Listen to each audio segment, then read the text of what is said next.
इन आकृतियों को ध्यान से देखिए। इन अंडाकार आकृतियों और हमारे मस्तिष्क के बीच गहरा संबंध है। लेकिन वो कैसे?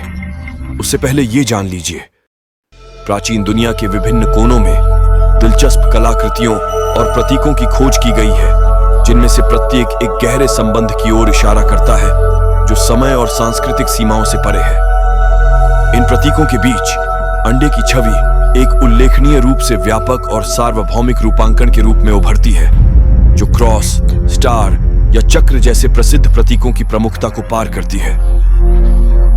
अफ्रीका में प्राचीन गुफा चित्रों, स्वीडन में औपचारिक मिट्टी की वस्तुओं और चीन में रहस्यमयी मूर्तियों में दर्शाया गया अंडा एक गहरा महत्व रखता है, जो विभिन्न परंपराओं और युगों के लोगों के साथ जुड़ा हुआ है।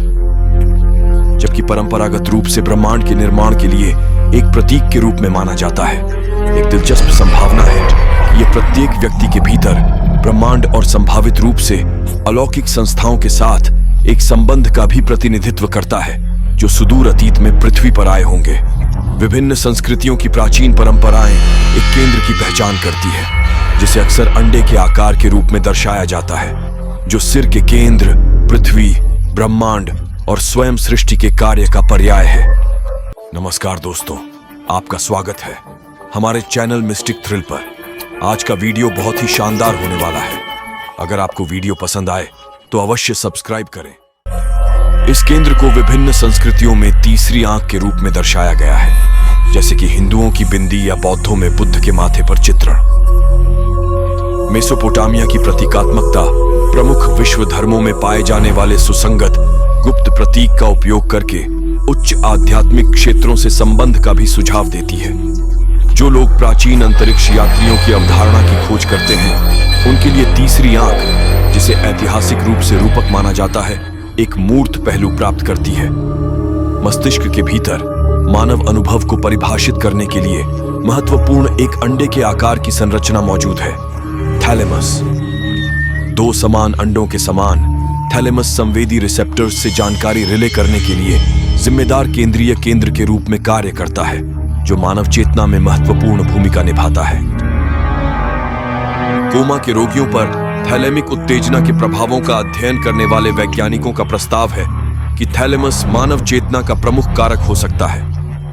यह एक रिले स्टेशन के रूप में कार्य करता है, प्राथमिक संवेदी जानकारी को मस्तिष्क के विभिन्न भागों में क्रमबद्ध और वितरित करता है। थैलेमस के क्षतिग्रस्त होने से चेतना की हानि हो सकती है, जो इसकी महत्वपूर्ण भूमिका को रेखांकित करती है। दीपक, खुली आंख या यहां तक कि तीसरी आंख के रूप में संदर्भित थैलेमस इसकी उत्पत्ति के बारे में अटकलें लगाता है। क्या यह अलौकिक प्राणियों का उपहार हो सकता है, जिसने मानव चेतना को जागृत किया और दैवीय या अलौकिक क्षेत्र से संबंध स्थापित किया? कुछ सिद्धांतकारों का सुझाव है कि मानव शरीर को आकार देने और मानव मस्तिष्क को बदलने में शामिल अलौकिक लोगों ने रणनीतिक रूप से थैलेमस को हमारी मूल सभ्यता से जोड़ने वाली कड़ी के रूप में रखा है। तीसरी आंख के संभावित भौतिक प्रतिनिधित्व के रूप में थैलेमस की खोज दिलचस्प सवाल उठाती है। क्या यह मस्तिष्क संरचना ब्रह्मांड में बड़ी ताकतों के साथ एक ठोस संबंध के रूप में काम कर सकती है? क्या प्राचीन एलियंस ने मानव इतिहास को आकार देने में कोई भूमिका निभाई, एक कोडित संदेश छोड़ा जो हमारी अलौकिक उत्पत्ति का खुलासा करता है? ये प्रश्न उन गहन रहस्यों के बारे में चिंतन को प्रेरित करते हैं, जो मानव विकास और संभावित अलौकिक प्रभाव के बीच छिपे हो सकते हैं।